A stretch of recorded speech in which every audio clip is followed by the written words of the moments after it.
Hi, my name is John Cook. My friends call me Johnny. I just stopped by the local Home Depot store and I bought some more cedar fence boards. They're $3.97 a piece. And I really like working with cedar. I like the way they light up when you put urethane on your finished product. Anyway, we're going to go back to the shop. We're going to make some cedar boxes. Watch the video and be sure to like and subscribe. Thank you a lot.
I guess you could say we got boxes to glue. Got an example here of a dry fit where I sand the box wherever it's needed a little bit and then put it together to make sure that there aren't problems. This one here has a little bit of a spot here that broke out during the finger joint cutting. But otherwise, it's really pretty good. These are all very sharp. We've learned how to wrap the board with blue painter's tape before we do the finger joints. It's like cutting a sheet of plywood and putting masking tape on the cut line so it doesn't splinter. It's the same principle. So these turn out really good. So what you have to do, I've got a little bit of sandpaper here that's on a stick, but basically you need to look for anything that's going to interfere with the gluing. So I've already done these, but I take and I just touch them up just a little bit if they need it. Then I turn them around and do it a little bit more. And do each end and so on and so forth. And I sort of get an idea of what side of the wood that I want to show. One side's going to be on the inside of the box, one side's going to be on the out. And like in this particular case, I really like this, but I also like the knot. But I think I'm going to use this side. And then you do the same with all of the pieces. You try to pick out your favorite side that fits. On the sides of the box, the length of the box, it's the same thing. That's pretty boring. I'll probably put that in the back of the box. I love this knot. I think I'll probably use I'll use that knot on the front of the board. But it's a matter of applying glue and putting these together, and then when you clamp them, they'll really go tight.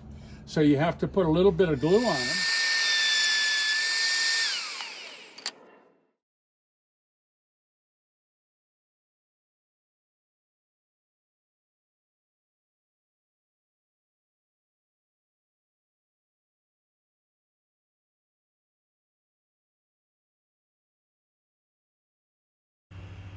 We know how the pieces are supposed to go together because we've marked them, and that's really important. So These are going to go this way. It's important to use enough glue. The glue really does a good job.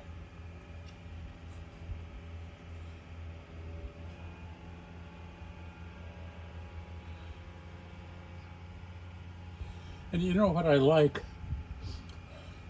I really like to buy products from Amazon.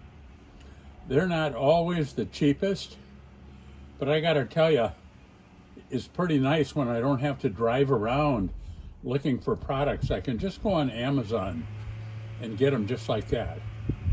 Okay. Now here we have to glue the faces too.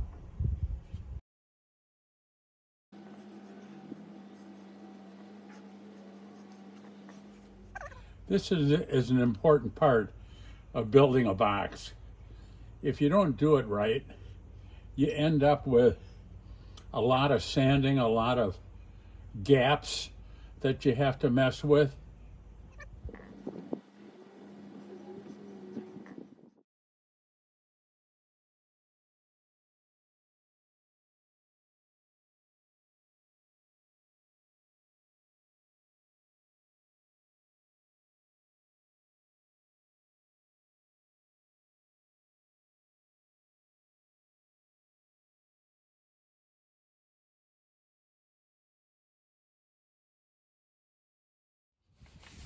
I want to comment too on this brown paper that I cover this board with. You know, it's really nice because when it gets messy, I just replace the paper. It's like butcher block paper. The days of the old butchers, they used to wrap the meat in it. I got a roll of this at Home Depot, but you can probably get it at any home store.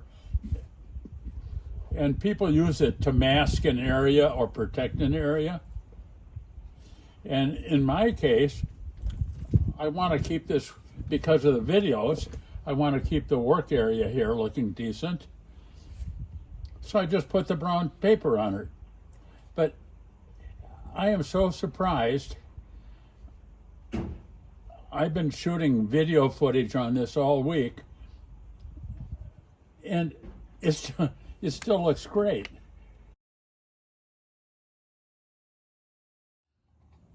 Look at that, 2 sides done. Oh, we got a little spot there. I mean, you're going to have some spots where you had a little bit of a breakout. And not only that, but when I was cutting the finger joints, I had a little problem here, and the router bit slipped down a little bit.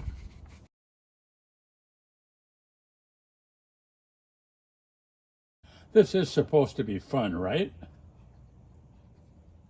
It's a nice morning. It's a little chilly. And I think by now you know I'm in Mesa, Arizona. I think today it's going to be about 78 degrees. As I'm doing this, I'm thinking about that spot I showed you where there was a breakout. You know, I'm going to have to fill that. And I don't want that to show up when we go and put the urethane on it, because the urethane won't coat that area as well.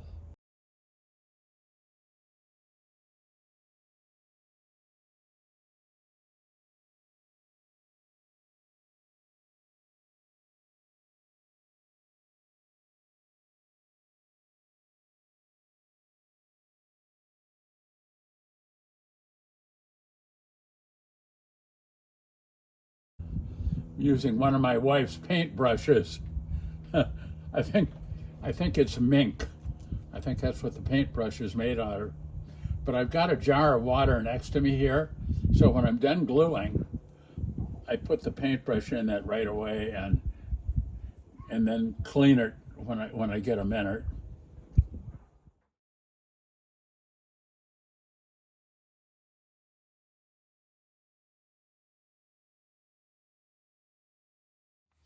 I'm trying to decide if now we got to square the box up. The nice thing about the step on the bottom is if I want to be sure the box is square, I can take and put that on there, and you can see it's not.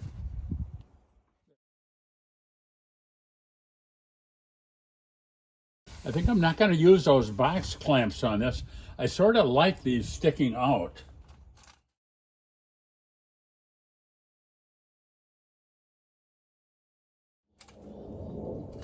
Seems like you never have enough clamps.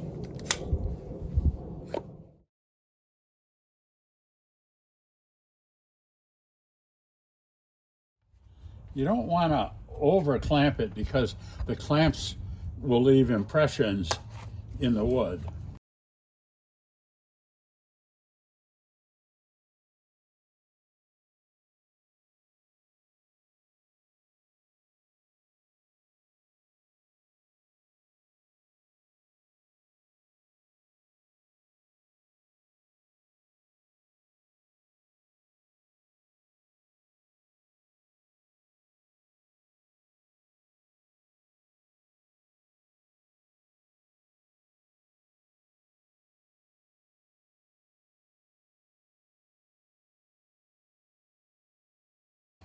Now I'm going to let this dry probably 3 or 4 hours.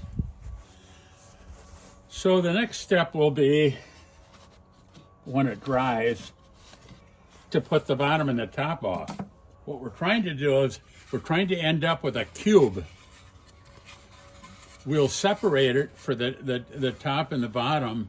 We'll take and separate that a little bit later.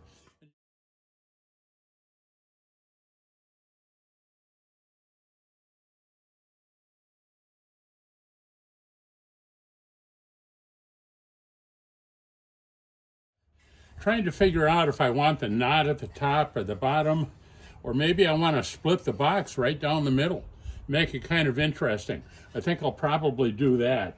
As far as what's the top, then this is probably a nicer top. So if I'm going to use this as the top, I think I'd like to have that on top. So I'm going to put this over here.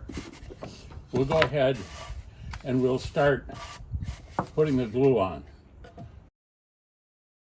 And the other thing, when I did this middle part, I really got sort of sick of all the clamping.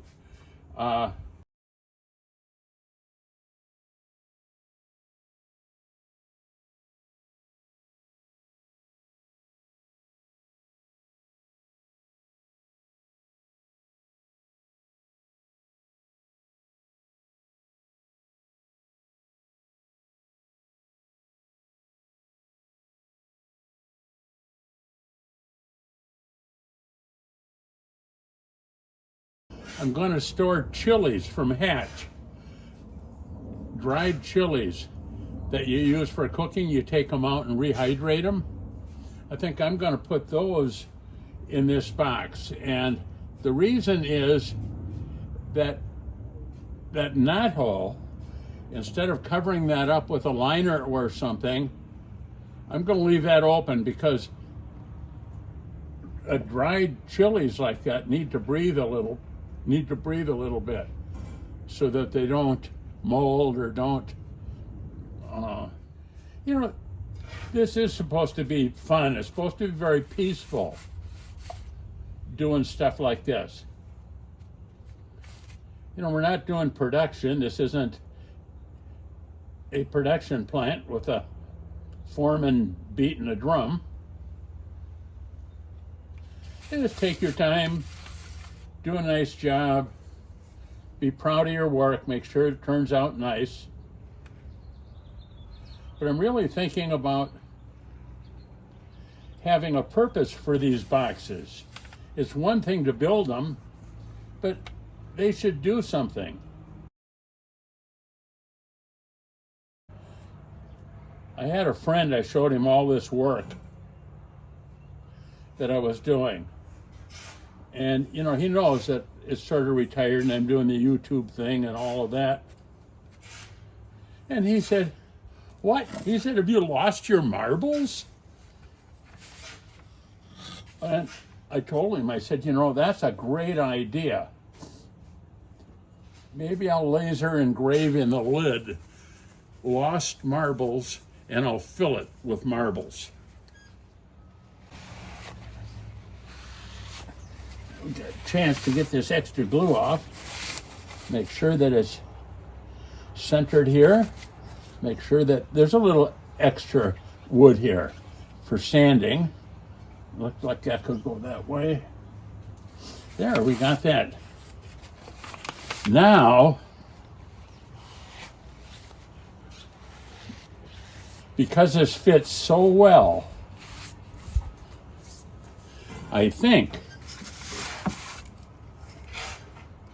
I'm going to set the concrete block on top of it. Now that concrete block is a little bit heavy and it's a little bit hard to handle. So excuse me if you see me struggling with it. Need to make sure we got everything lined up. And we do. I don't know what this weighs. I probably should weigh it. That squeezes it right down, I'll tell you that. I'm definitely going to put something in the cover. I'm going to laser engrave the cover and make this a chili box to store chilies in the kitchen. I think I'm also going to put some feet on the four corners. We're going to be able to see that in a little bit too. I'm going to be making the corners of all the boxes. We're going to be making them round. And they still need a little sanding because it chews them up a little bit. But this is how we do it. We do it with a round over bit. Well, here we got the favorite box with the knot. So it's really hard to decide where to separate this, but we decided we were going to separate it more down in this area. So I have the saw set, and so the first thing that we do when we separate is we'll take and tape the area because we don't want any splinters. I like this particular tape, this X-Fasten tape. It really sticks tight to the wood and it's fairly thin. It's not real thick. And it serves a couple of purposes.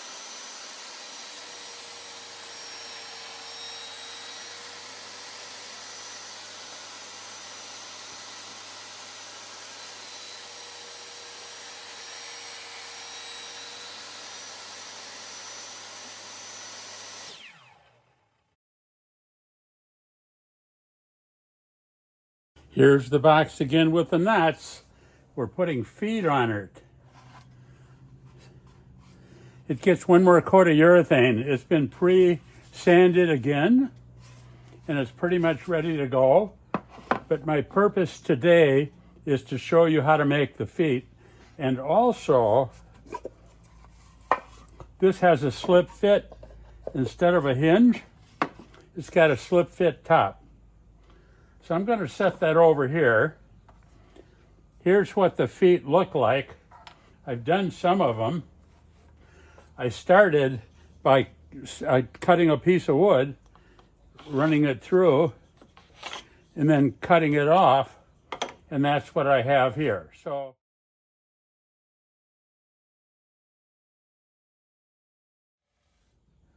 anyway, here we have them all ready to go. Just a matter of sanding them a little bit. Get rid of any steps. And then putting some glue on them, putting them in place, and then set it down on a flat surface and put a weight on top.